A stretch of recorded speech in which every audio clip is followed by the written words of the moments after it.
Alrighty then, hello and once again, good evening YouTube, welcome back. Welcome back to some more Gran Turismo 2, and last time we cashed in. We bought the Escudo Pikes Peak version for 2 million credits.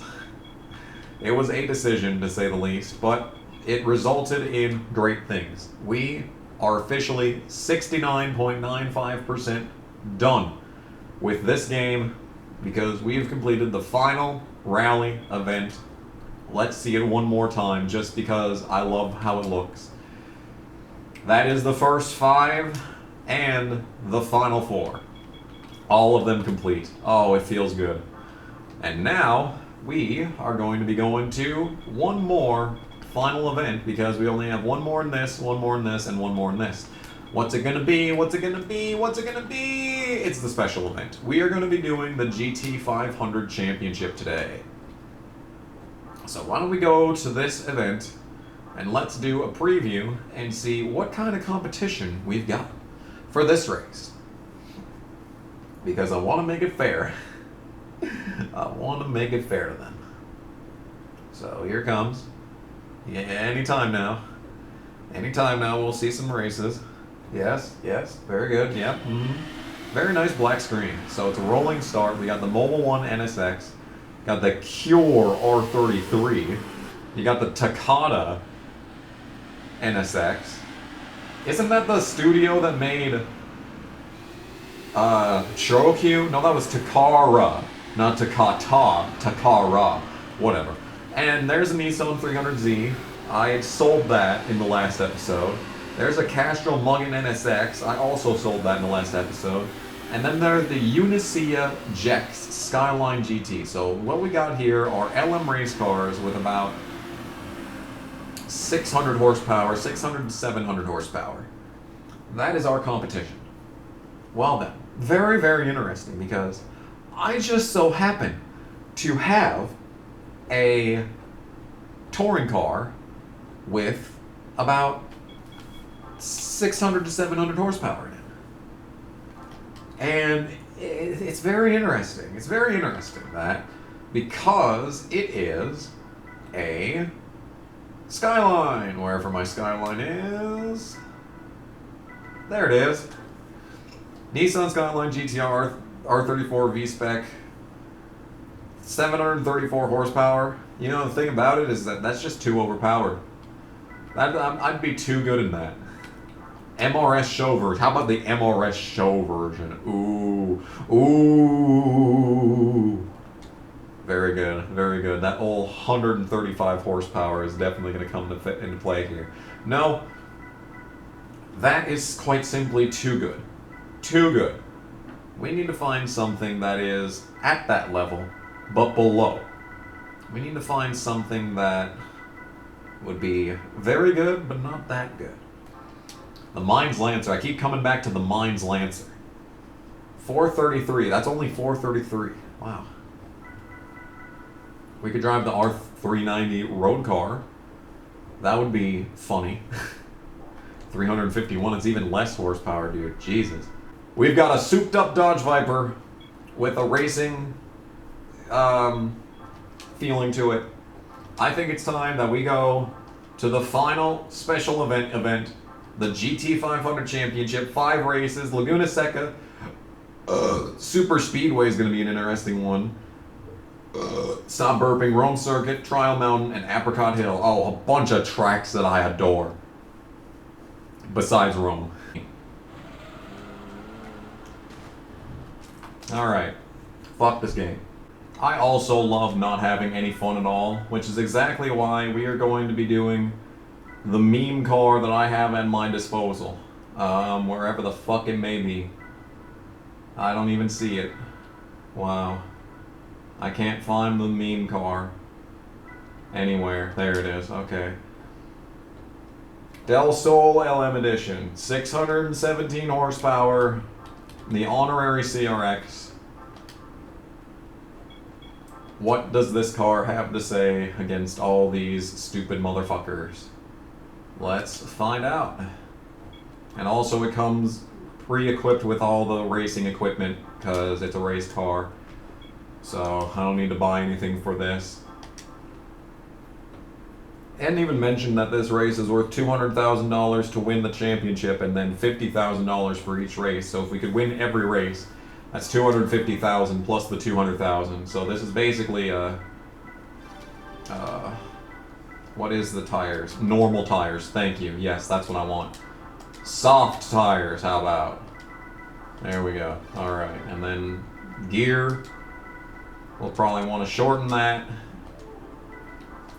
Alright, let's give it a shot. Yeah. Yeah. I kind of wanted to use this in the World League, but I guess we're going to do it in this league instead. And you can already see the straight line speed advantage that this car has. It's already far more than the Viper ever had at any point. This car also has better brakes. This car is just overpowered. This is why I didn't want to use it in this race, is because it is blatantly overpowered, and these guys are going to struggle to keep up. The honorary CRX is still very good, and it's so solidly under control in the corners. This car is just such a meme. Did this car actually exist? Was there actually a CRX Del Sol race car with 600 horsepower? If so, could I like engine swap a normal CRX with that engine? Because that's unironically amazing. This car is just such a meme. Like, oh my god, not only is it an actually good race car, but it's also modeled off the fake CRX.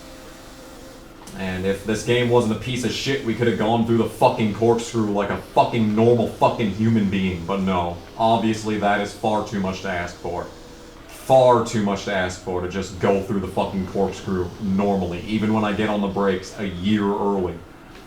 Even when I get on the brakes a year early and go through the fucking corkscrew 20 miles an hour slower than I should, it's still gonna fuck around like that. Fuck this game. So, since we're gonna be blatantly overpowered in this race, I gotta think of things to talk about, otherwise this is gonna be a very short 5-race championship video. There was a story that I told in the Michael Annette version of the NASCAR 2005 playthrough that never got uploaded because the fucking memory card died. There's a story I told about how I had to go to a fucking wedding dance when I was like 13, and that was like the worst. I was just barely too young to go to a wedding dance and like think of like, you know, like trying to hit on people there or whatever. But I was too old that I did not have the childlike, you know, fun of being just going to a wedding dance and fucking around. Because like there were no other kids at this fucking wedding dance, at least my age. No one I knew was there, so we couldn't just fucking hang out. All it was a bunch of like annoying ass little kids and shit, right? Oh my god, dude. I blew this corner and we still made it. This car is so overpowered, dude. Anyway, went to this wedding dance, and I'm literally bored out of my fucking mind. Like, I cannot bring myself to enjoy this nonsensical garbage. They're not even playing good music. I'm bored. There's nothing to do at this fucking wedding dance. And like, I'm sitting at this table, right? And my head is on the table because I'm fucking bored and I want to die. But I see out of the corner of my eye, I just happen to fucking glance over, and what do I see? Out of the corner of my eye, next to me, on the ground. Someone dropped two $20 bills. They just fucking dropped them. Right next to me. By sheer fucking coincidence, and I'm the first one to notice them. $40 on the ground for free. I fucking scooped that shit up and I was like, holy shit, $40. And this was like, I would have been 13. Would I have been doing the paper route at this point? This was probably right before the paper route, if I'm honest. So at this point, like, the most money that I'm getting is like mowing my dad's works lawn, which is a lot. They gave me $75 every single time that I mowed their fucking lawn, and it's just a little fucking patch of grass next to the highway. It's like, literally I just get on their lawnmower, put on my iPod, iPod Shuffle, classic Shuffle, by the way, and just listen to music for 40 minutes while mowing the lawn. And it was a riding lawnmower. Literally, all I had to do was just drive a lawnmower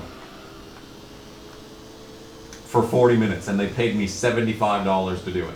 And then eventually they made me start doing a second patch, and they did not increase the wage for it. They still only gave me $75 despite doubling my workload, and that was basically my introduction to soft promotions. But anyway. Yeah, so at this point in my life, $40 is like a life-changing amount of money.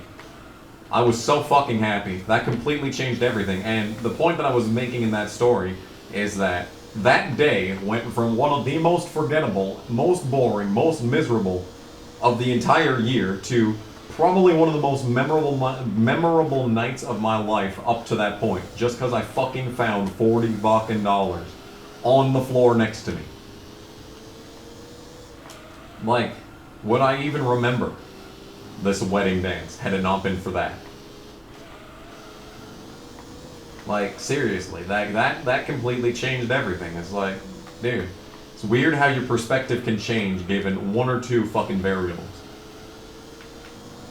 It's all very interesting how things work in this world. I still have those. There's like 10 episodes of the Michael and Annette playthrough that were never uploaded because the memory card died, so I couldn't even continue the save file. So they're still on the fucking I think they're on one of my external hard drives. I could upload those as a special one day, string them all together in a Sony Vegas and upload it all as one just big mega episode, like I did for Need for Speed Underground. Well, I did highlights for Underground, so I guess that wouldn't be the same. Anyway, 5 laps at Laguna Seca flies by when you stop sucking. Denso Sard Supra, Takata NSX, Cure R33, Castrol Tom Supra. Basically all of these cars I have owned or sold at one point. Except for the Shit Tech Products Tysan Viper. No surprise that the Viper was the lowest on this finishing order. First place at Laguna Seca Raceway. Yeah. Woo! $50,000 goes to me. Sadly, no prize car, and also we can't save between the races. Gran Turismo 2 has never crashed for me. I don't even think when I was playing through it casually. Okay, we need to extend the gear ratios for this track. But today's gonna be the day. Today would probably be the day. Alright, yeah, that's good enough. 16, I'm fine with 16. We already had, we had a straight line speed advantage with the 12. Let's see if they adjust their gear ratios. I doubt it. Yeah, they're going faster than me right now, so they probably have not. Alright. Alrighty then. Here we go into the turn. Oh my. Why is the track so bumpy? What? Why is the track so bumpy? Like, really, dude? 5 laps around Super Speedway. Yeah. I mean, this isn't exactly the most intuitive race ever. Yeah. I should have kept my gear ratios where they were. Because they're basically perfect right now. We're almost redlining into this turn. Actually, it would be the other turn that we need to redline into. Whatever, dude. We're fast. We're blatantly overpowered in South Dakota. Oh, man. It's so hard to try and be balanced. It's so hard to try and have a balanced race, especially in a fucking championship, because we probably could have won this race in the Viper. Probably would have won this race in the Viper. And now we're in this honorary CRX, and I'm just fucking murdering them. And the track is bumpy. Track is wet. They got that Darlington pavement. I was gonna say fucking concrete. This track hasn't been paved in 20 years. Super Speedway, good track. Yeah, this is what I meant when I said that I was going to have to think of stuff to talk about, because good lord. I'm slowing down even though I don't have to. I'm not even driving this car to its full capabilities here right now. Man, oh man.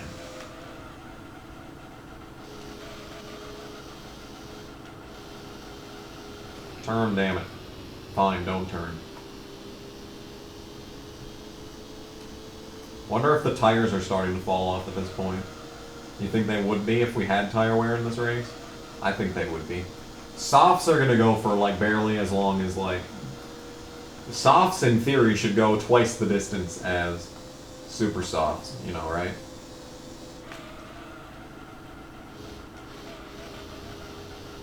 Well, that was fun. Wow, what an in-depth and exciting race that was. Truly, we have never seen competition the likes of this. I almost lapped these guys. If this race was twice the distance, I would have lapped them. Amazing. Well, I think everyone finished in the same positions as last time. So, well, no. No, there's a difference. That is another first place. 2.5 minute long race, man. Can you imagine, like, paying money to go see these races? Anyway, we're getting a bunch of money, which is awesome. I appreciate the fact we're getting a lot of money. Okay, Rome Circuit. Oh, great. I'm so excited for Rome Circuit again. Back to 12, I guess. We probably could extend that a bit further. But I think 12 is going to be pretty good here. Plus, I just got done doing the 2 hours of Rome Circuit. Maybe I still remember how to drive this track. We'll see. Alright. Back at it again. 5 laps around Rome Circuit. I don't like this track. Yeah, and we're already second. Oh, man. Yeah, we gotta get out of the... Well, we don't even need to get out of the gas that early. This car has such good brakes and it turns. This is such a good car, dude. I can't believe how good this car is. I'll be 100% honest. I don't believe how good this car is. It's like the ideal race car. It just had to be a fake CRX instead of the real CRX. So annoying. But you see, the craziest thing is that people, I look up if there's people selling CRXs all the time because that's basically my life's goal at this point, is to get that fucking car. And, you know, I always see CRXs from the era that everyone wants them from. You know, the 89 to 92s. I see those all the time and they go and they're fucking online listed at fucking $30,000 each time. But you see, the thing is that I never see any Del Sols. And I hardly ever see mid-80s CRXs. Because they did exist. They looked a lot like, what are they called? The Sprinters. They look like the A86. Just smaller. Back in the mid-80s. And I would still buy one of those. It isn't the preferred CRX. Of course I'd like to have a 91 or something, you know. Because that's the one in every game, and I'm fucking dying, and I'm last.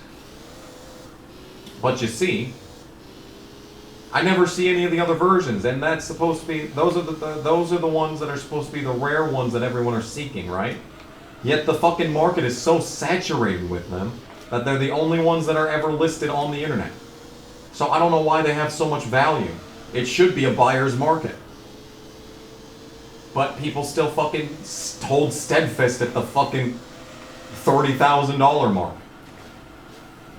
Like, the most I'd spend on a CRX, pending condition of the car, like if it's in absolutely fucking perfect shape and has like under 100,000 miles on it or 150,000 kilometers or what the fuck ever, the most I'd spend is $8,000. That is the mark. And if I somehow stumble upon more money at some point, then maybe that number will go up. But as it stands right now, $8,000 is the most that I would spend on a second car.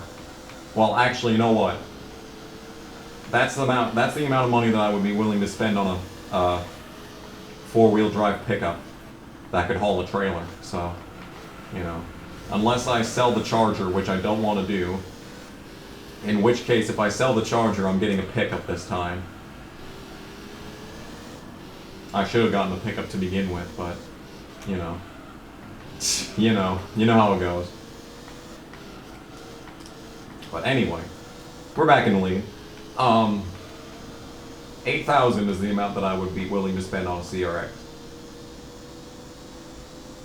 And yet, I still don't even see, like, there's some listings that are ancient on the internet they sit at, like, you know, like 3,000. But it's like, you know, A, what are the odds that it even still exists? And B, like, you know, what's the condition? Because the one that I was gonna get was 2,000, right? And he actually lowered the price on the fucking Bizman after I went and looked at it. I completely forgot that you're allowed to negotiate. Like the fucking amount of money that someone asks for is never set in stone. Everyone's got a price. Everyone can be negotiated down. However, fucking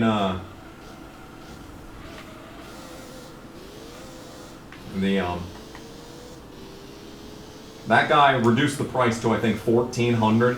And, like, when I saw that, like, the first thing that I wanted to do, I just wanted to call him and be like, hey, so you remember how I said I'm no longer interested? Well, now that it's this price, I would be willing to walk to your fucking house to get this. But then I didn't. So, you know. You know how it goes. But, yeah, and it was in terrible condition, okay? It was a real piece of shit. It wasn't even running at the time. He had the part ready to put in and fix it and have it running, but, like, it only had one seat. Which, you know, really isn't an issue for me because no one does anything with me. Even if I do stuff, I go in the other person's car, despite the fact I have a Charger and we would look infinitely cooler if we went in my car, but, you know, that's not the fucking point that I'm trying to make. The point that I'm trying to make is that all I do is go to work and go home and go to Walmart. I only need one seat. If anything, less seats would mean that I'd have more space to put groceries in the car or whatever. Yeah.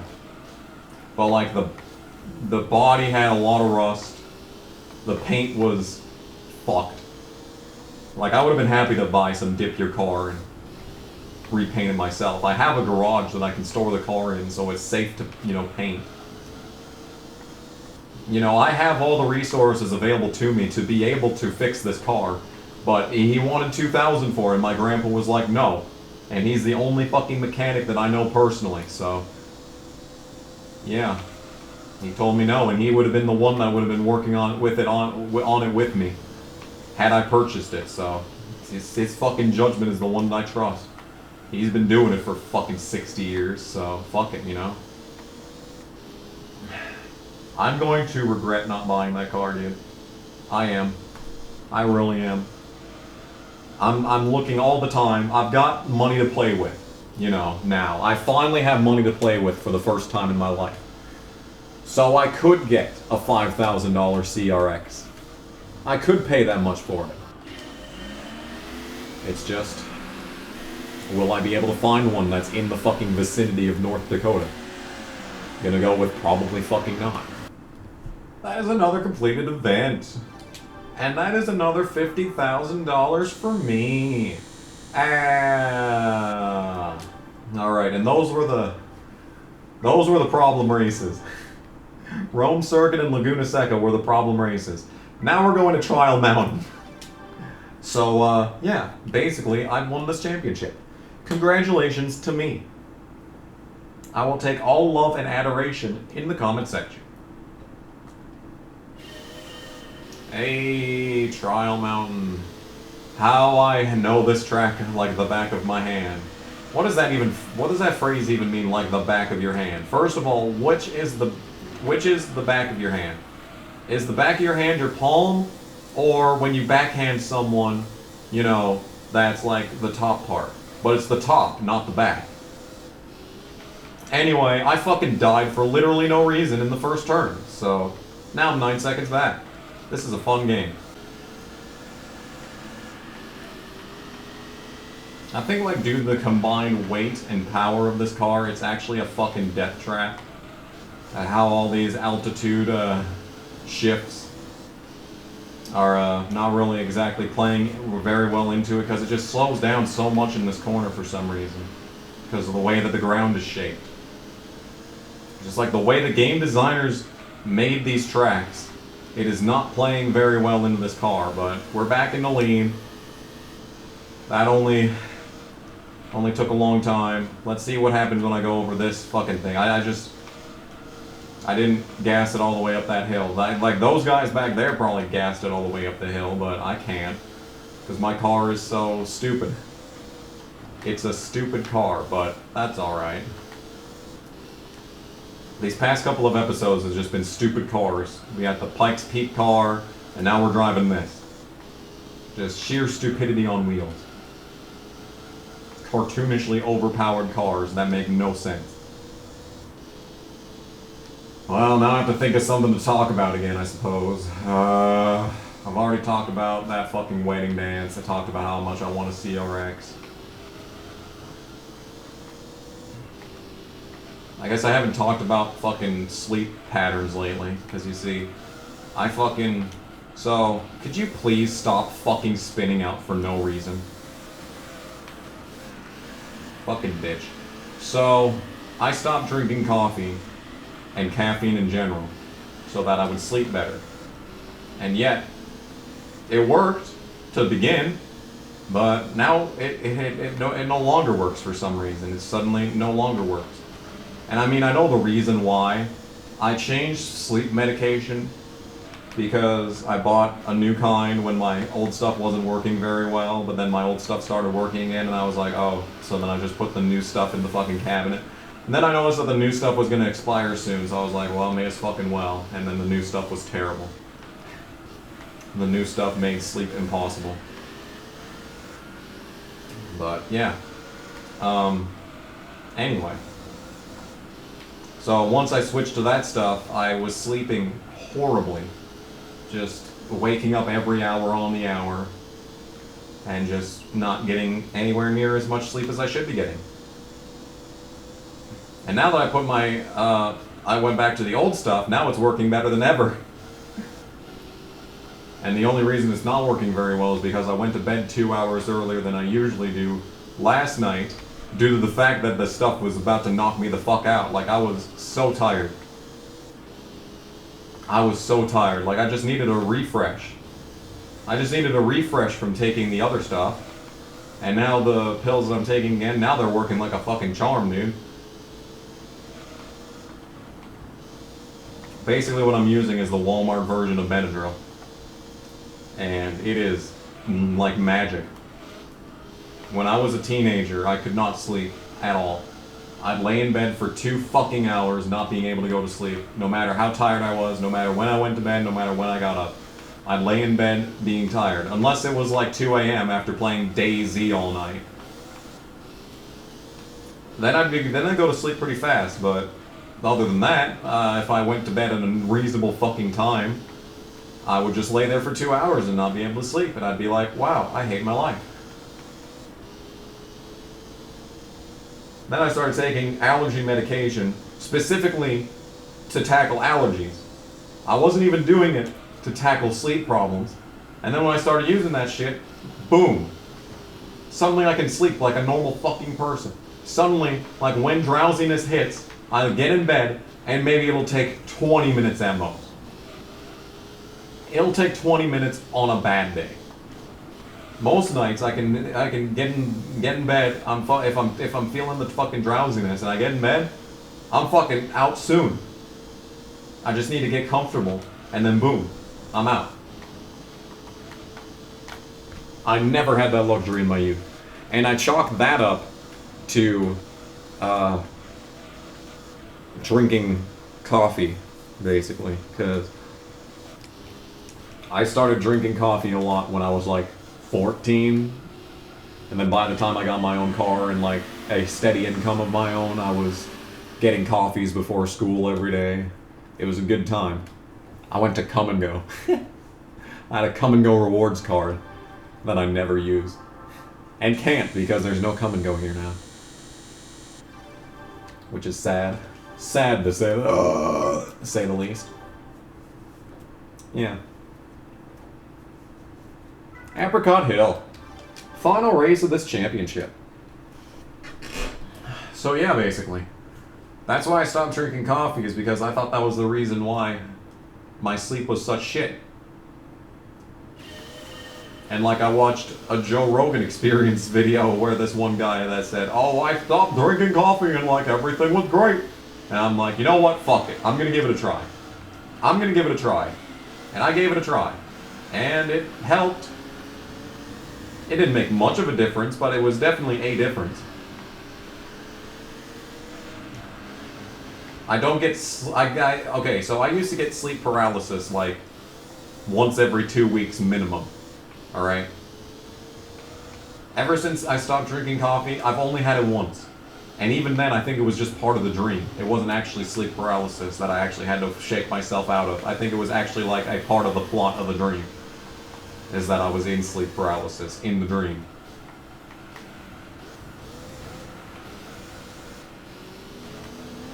But even then, one time, I have not drank... Okay, I think I drank some caffeine a few days ago, because, like, I was in such a good mood, and, like, I had a lot of... I had a bubbly nature to my personality that I have not had in a long time. Especially considering the fact I was at work.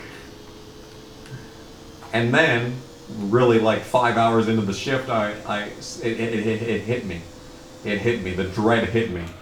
And I was like, oh god, I did drink coffee today. Or not coffee, but caffeine.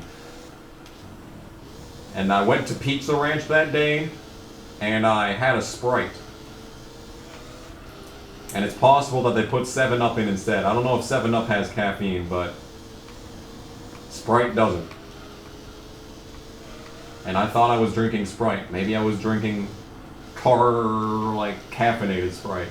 Or like a caffeinated drink that's exactly like Sprite. Or like the fucking store brand version of Sprite that is caffeinated or something. Because I definitely was caffeinated that day. But it's fine. It's fine. I have consciously made the effort to be caffeine free for the past, oh my god, it's gonna be 10 months. 10 months next week. And it has helped me sleep moderately. Sleep paralysis is hardly a thing anymore. And like, it's not, like the problem with sleep paralysis is that it really doesn't scare me at all. It's just an inconvenience. It's just like, oh, I'm in sleep paralysis now. Oh, that's great. Either I let myself fall back asleep and have a terrible dream, or wake up. Oh, great. Fantastic. And it's probably gonna be like fucking 5 a.m. or some shit. And then I have to stay up, because if I go back to sleep, I'll just fall fucking back into sleep. It's not even scary. It's just an inconvenience. It's annoying. Like, I don't care. I don't care, dude. It's just annoying. I did not expect that to be the difference maker. But you see, the thing is that it's kind of true. First, for what it's worth, back when I was a teenager, I did not take the allergy medication. But I did drink caffeine. But I never got sleep paralysis until I was in college. Okay? Now, right around the time I started getting sleep paralysis is when I started taking that allergy medication. So the combination of the sleep medication, allergy medication, and caffeine leads to more episodes of sleep paralysis for me. I don't know if I don't even know if this is like a scientific method that I'm looking at here. Just like the hypothesis that I have is that the combination of Walmart brand Benadryl and caffeine leads to more instances of sleep paralysis. But that's what that's what I've come up with. That's the result that I've got. It appears to be true, is what I'm trying to say. It appears I know that correlation does not necessarily equal causation, but like if anyone out there wanted to participate in like a grand experiment, anyone wanted to be a part of the scientific process, shit, man, we got an experiment what we can do. Just like take a week off of everything, and then 1 week you exclusively have caffeine every day, 2 cups of coffee every day, and take the Benadryl. And then see how your sleep works for the next 2 weeks. Then you go back to control, and then for 2 weeks you do one of them, and then for 2 weeks you do another one of them. And just see what the results are. Do you have more episodes of sleep paralysis? You know, if we didn't have to like work, if society didn't have to do societal things, we would be able to do like scientific experiments like this for like just forever. Something I've always wanted to do was complete sensory deprivation.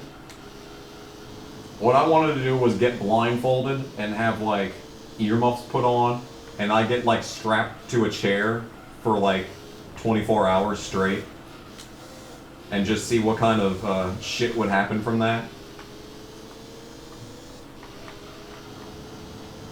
The only thing that you need to worry about is like water. You need to have like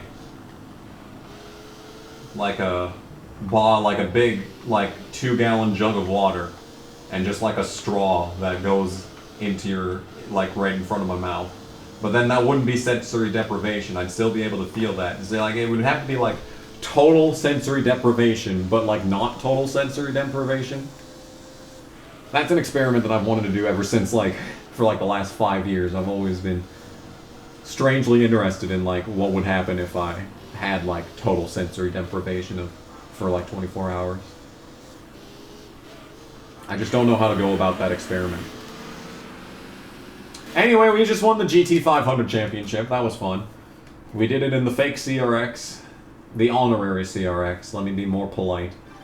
The honorary CRX got us the dub, 50k. We have 250k in race winnings, and yes, and a trophy! Woo! 200,000 in championship winnings. But not only that, we also have a brand new car! Save the fucking game, please, and thank you. Yes, we did it. We did it. We did it. We did the GT500 championship. It was supposed to be done in the Viper, and then it was impossible. So we switched over to the fucking overpowered CRX, and here we are. Here we indeed are.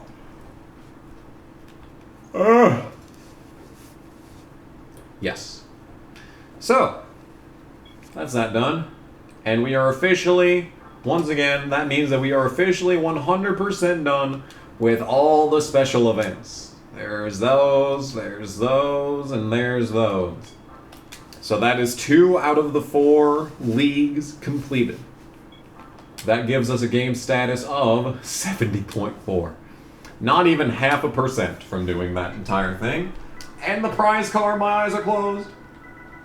My eyes are closed. I don't know what it is. We're going to press X. And we're going to find out that the prize car is an Arda Zexel Skyline. Oh, is this the one that's like the pace car in GT4? Neat. 702 horsepower is alright. But that is a bit of a disappointment. I was hoping it would be some cartoonish vehicle, but, you know, we can't always get what we want. In any case, thank you all so much for watching. This has been KyBuschOwnsYou playing some more Gran Turismo 2. And we'll see you in the next part for whatever it is that we do next. Bye!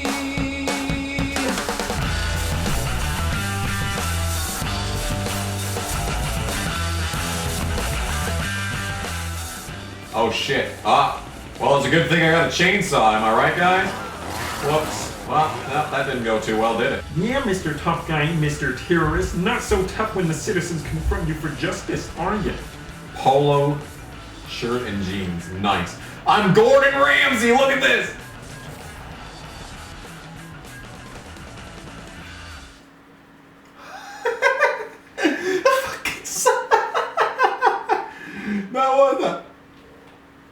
Something tells me that was not supposed to happen.